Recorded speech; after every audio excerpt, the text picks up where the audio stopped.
En el nombre del Padre, y del Hijo, y del Espíritu Santo. El Señor esté con vosotros.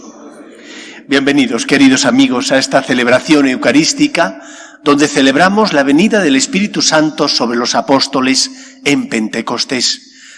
Jesús, el Hijo de Dios, nuestro Maestro, se marcha, pero no nos deja solos, envía su Espíritu, para que sea su fuerza y su gracia, la del Señor resucitado, la que mueva nuestros corazones para ser testigos del amor de Dios en medio del mundo.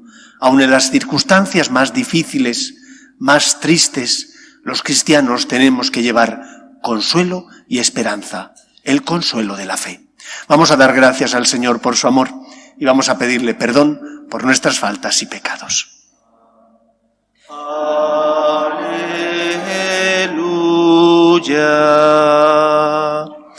El Señor esté con vosotros. Lectura del Santo Evangelio según San Juan. Al anochecer de aquel día, el primero de la mañana, estaban los discípulos en una casa con las puertas cerradas por miedo a los judíos. Y en esto entró Jesús, se puso en medio y les dijo: paz a vosotros. Y diciendo esto les enseñó las manos y el costado. Y los discípulos se llenaron de alegría al ver al Señor.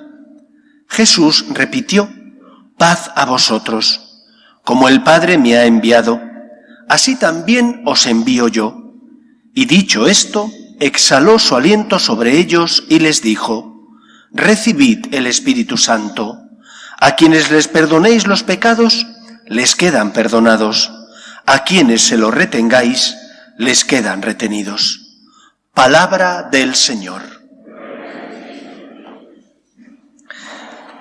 La festividad de Pentecostés nos recuerda que 50 días después de haber resucitado, el Señor se aparece nuevamente a sus discípulos y les entrega su Espíritu.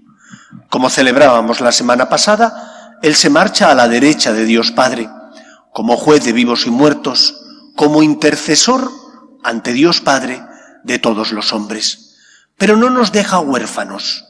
Nos envía su Espíritu, el Espíritu del Señor resucitado, para que sea ese Espíritu, su gracia, la que nos dé las fuerzas necesarias para llevar a cabo la misión que Él nos ha encomendado: ser luz en medio del mundo, proclamad la salvación a los que están a nuestro lado.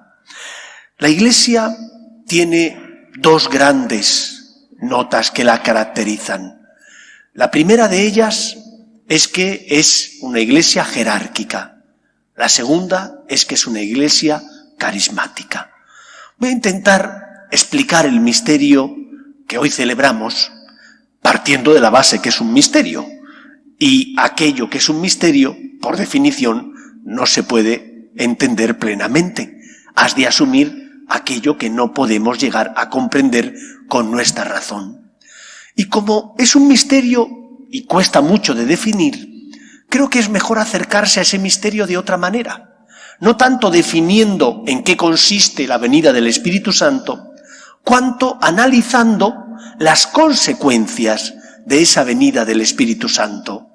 Viendo las consecuencias, podremos saber algo más del misterio. Viendo y analizando las consecuencias, podremos preguntarnos: ¿cómo me afecta a mí la venida del Espíritu Santo? Como os he dicho, la Iglesia es, por una parte, jerárquica. ¿Qué significa que es jerárquica? Desde que somos niños nos han enseñado que la Iglesia la dirige el Espíritu Santo, iluminando, dirigiendo el corazón del Papa y de los obispos, que como sucesores de los apóstoles son los encargados aquí en la tierra de dirigir al pueblo de Dios para que encuentre la verdad que le lleve a la salvación. Por una parte, la jerarquía es una nota, pero por otra parte, también la Iglesia es carismática. ¿Y qué significa que es carismática? Porque cuando utilizamos vulgarmente la palabra carisma, nos referimos a una persona que tiene algo especial, donde gentes, donde lenguas, una inteligencia que le hace brillar de forma sublime, una belleza que te hace ser más atractivo o atractiva, Que la Iglesia sea carismática no tiene nada que ver con estos puntos del carisma que se utiliza habitualmente. Carismática significa que está alentada por el Espíritu Santo y que es el Espíritu Santo el que, precisamente porque la alienta y la dirige, hace suscitar dentro de ellas personas que reciben una llamada especial para llevar a cabo una misión, la de solucionar los problemas concretos que ocurren en la Iglesia y en nuestra sociedad. Reciben un carisma, una llamada, un don del Espíritu Santo a hacer algo concreto. Yo os pongo un ejemplo. Todos conocemos, bien porque la hemos visto por televisión o porque hemos leído algo de ella, a la Madre Teresa de Calcuta, ya santa. Ella pertenecía a una orden religiosa, una orden, Nuestra Señora de Loreto, dedicada a la educación.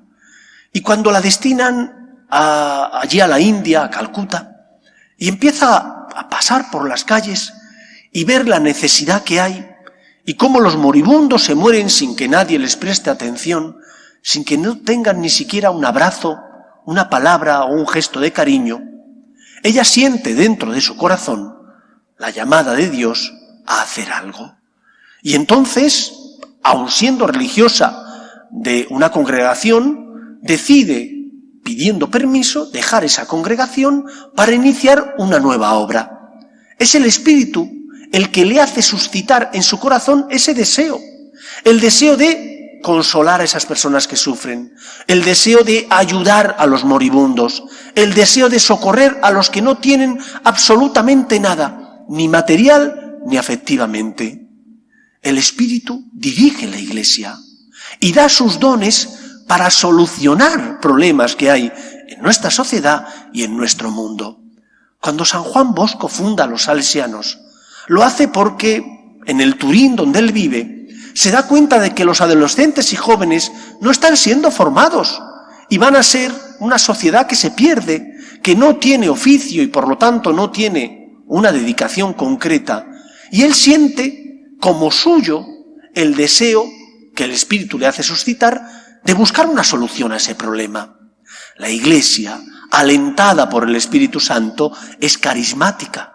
Y por eso hay tantas órdenes religiosas, iniciativas, asociaciones suscitadas por el Espíritu para solucionar problemas concretos que ocurren y suceden tanto en la sociedad como en la Iglesia.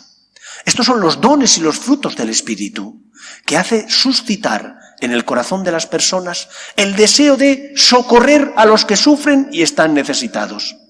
Dos enseñanzas de que la Iglesia sea carismática. La primera, cuando Dios llama, el hombre tiene derecho a responder o no. Madre Teresa de Calcuta podía haber dicho: yo ya estoy en un convento, en una orden religiosa, no me compliques la vida, Señor. Pero no, hizo caso a lo que el Señor y el Espíritu le pedían. Hizo caso a lo que ella sentía en el corazón. Se complicó la vida por ser fiel a Dios. No miró a otro lado. Y cuando a nosotros el Espíritu nos pida algo, ¿qué vamos a hacer? Cuando tú sientas en tu corazón que Dios te pide algo, que Dios lo mueve para que hagas algo, ¿qué vas a hacer? ¿Mirar a otro lado y decir que se complique la vida al vecino? ¿Que sea el otro? Tendremos que decirle al Señor: aquí me tienes, tú podrás hacer conmigo lo que yo te pueda dar, te voy a dar. Aquí tienes mis manos. No eches la vista a otro lado. No escurras el bulto, como se dice en España. No dejes que sea otro porque tú has tenido miedo a comprometerte, o miedo a sacrificarte, o miedo a ser generoso, o miedo a entregarte. Te tienes que dar, porque Dios, cuando te pide por el bien de la Iglesia y de la sociedad, y te lo pide también por tu bien personal. Primera enseñanza: el Espíritu mueve el corazón de las personas para colaborar y solucionar problemas. Cuando Dios te pide algo, tú le dices al Señor: paso, busca a otro, no me compliques la vida. Segunda enseñanza: quizás en la época a la que nos ha tocado vivir, es una época donde a veces el cristiano es perseguido. Bien porque no gusta que luchemos a favor de la vida, o a favor de la familia natural, o a favor de esa moral natural que nos hace y nos ayuda a distinguir el bien del mal. y dice, no, tú ve a la Iglesia, pero que tu forma de ver no se plasme después en las leyes. No soy un ciudadano, no tengo derecho a que mi voto también tenga valor, no tengo derecho, por tanto, a que las leyes recojan lo que yo pienso y opino y lo que mi fe dice del ser humano y de cómo tenemos que vivir. Te dicen, no, quédate en la Iglesia, tú tienes derecho a ir a la Iglesia, pero no a que se note fuera. Pero otros sí. Los que no vienen a la Iglesia sí que tienen derecho a votar y a que las leyes recojan lo que ellos opinan. Nosotros también. Por eso, en esta sociedad donde nos ha tocado vivir, nadar contracorriente cuesta mucho. Todos sabemos lo que eso significa. Cuando nos hemos adentrado en el mar pensando que éramos buenos nadadores y había resaca y por lo tanto el mar te metía para adentro, caray, lo mal que se pasa. Nadar contracorriente solo cuesta mucho. Si vas en grupo, es más fácil. A mí que me gusta el ciclismo, cuando sales en grupo, te metes en el grupo, oye, que parece que no cuesta tanto dar pedales, porque el que va primero es el que lo sufre. Si te vas turnando, es más fácil avanzar.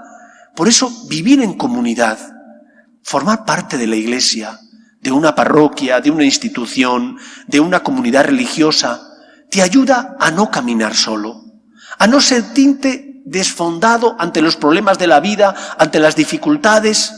¿Tienes que pagar un precio? Claro que sí. Por vivir en comunidad hay que pagar un precio. Tendrás que formarte, ir a reuniones, compartir tu fe con otras personas, en teoría priorizar.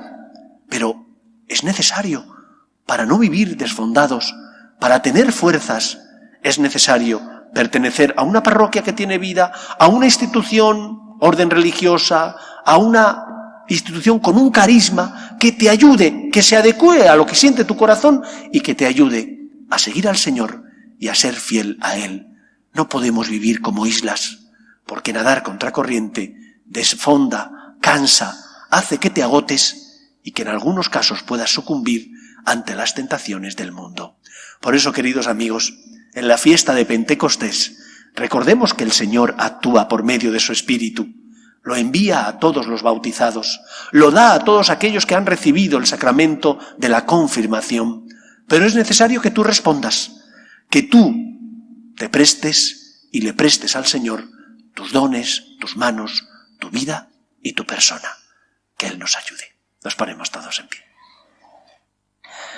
Oremos a Dios nuestro Padre. Creo en un solo Dios, Padre Todopoderoso, Creador del cielo y de la tierra, de todo lo visible y lo invisible. Creo en un solo Señor Jesucristo, Hijo único de Dios, nacido del Padre antes de todos los siglos, Dios de Dios, luz de luz, Dios verdadero de Dios verdadero, engendrado, no creado, de la misma naturaleza del Padre, por quien todo fue hecho, que por nosotros los hombres y por nuestra salvación bajó del cielo, y por obra del Espíritu Santo se encarnó de María la Virgen y se hizo hombre, y por nuestra causa fue crucificado en tiempos de Poncio Pilato, padeció y fue sepultado, y resucitó al tercer día según las Escrituras, y subió al cielo, y está sentado a la derecha del Padre, y de nuevo vendrá con gloria para juzgar a vivos y muertos, y su reino no tendrá fin. Creo en el Espíritu Santo, Señor y dador de vida, que procede del Padre y del Hijo, que con el Padre y el Hijo recibe una misma adoración y gloria, y que habló por los profetas. Creo en la Iglesia, que es una, santa, católica y apostólica. Confieso que hay un solo bautismo para el perdón de los pecados. Espero la resurrección de los muertos y la vida del mundo futuro. Amén. Oremos a Dios nuestro Padre. Pedimos por las necesidades del mundo y de la Iglesia. Pedimos por el Papa, los obispos y todos los cristianos, para que seamos dóciles a la voluntad del Espíritu, que nos habla al corazón y nos pide que colaboremos con Dios en la obra de la salvación. Roguemos al Señor. Pedimos también por los que sufren, especialmente por los que no tienen fe, y ante las cruces inevitables de la vida desesperan. Roguemos al Señor. Pedimos por las víctimas del coronavirus, pedimos por los enfermos, pedimos también por los que han fallecido, por sus familias. Roguemos al Señor. Pedimos por nuestros gobernantes, para que promuevan leyes que defiendan la dignidad de la persona desde su inicio, que es la concepción, hasta la muerte natural, roguemos al Señor. Escucha, Padre, las súplicas de tus hijos, que nos dirigimos a ti confiando en tu amor. Te lo pedimos por Jesucristo nuestro Señor. Oh Dios, que has comunicado a tu Iglesia los bienes del cielo, conserva los dones que le has dado, para que el Espíritu Santo sea siempre nuestra fuerza y la Eucaristía que acabamos de recibir acreciente en nosotros la salvación. Por Jesucristo nuestro Señor. Antes de la bendición final que os voy a dar ahora, recordaros que tenemos que abandonar el templo lo antes posible. Tenéis unos minutitos, porque tenemos que desinfectar el templo. Hemos de limpiarlo, los seminaristas lo van a hacer y necesitamos al menos 10 minutos para que nos dé tiempo a desinfectarlo, abrir otra vez la iglesia y que entre la gente que viene a misa de 1:30. Os voy a dar la bendición final. El Dios Padre de los astros, que en el día de hoy iluminó las mentes de sus discípulos, derramando sobre ellas el Espíritu Santo, os alegre con sus bendiciones y os llene con los dones del Espíritu Consolador. Amén. Que el mismo fuego divino, que de manera admirable se posó sobre los apóstoles, purifique vuestros corazones de todo pecado y los ilumine con su claridad. Amén. Y que el Espíritu, que congregó en la confesión de una misma fe, a los que el pecado había dividido en diversidad de lenguas, os conceda el don de la perseverancia en esta misma fe, y así podáis pasar de la esperanza a la plena visión. Amén. Y la bendición de Dios Todopoderoso, Padre, Hijo y Espíritu Santo, descienda sobre vosotros. Podéis ir en paz. Dios te salve, Reina y Madre de misericordia, vida, dulzura y esperanza nuestra. Dios te salve. A ti llamamos los desterrados hijos de Eva, a ti suspiramos, gimiendo y llorando en este valle de lágrimas. Ea pues, Señora, abogada nuestra, vuelve a nosotros esos tus ojos misericordiosos y después de este destierro, muéstranos a Jesús, fruto bendito de tu vientre. Oh clementísima, oh piadosa, oh dulce y siempre Virgen María, ruega por nosotros, Santa Madre de Dios, para que seamos dignos de alcanzar las promesas de nuestro Señor Jesucristo. Amén.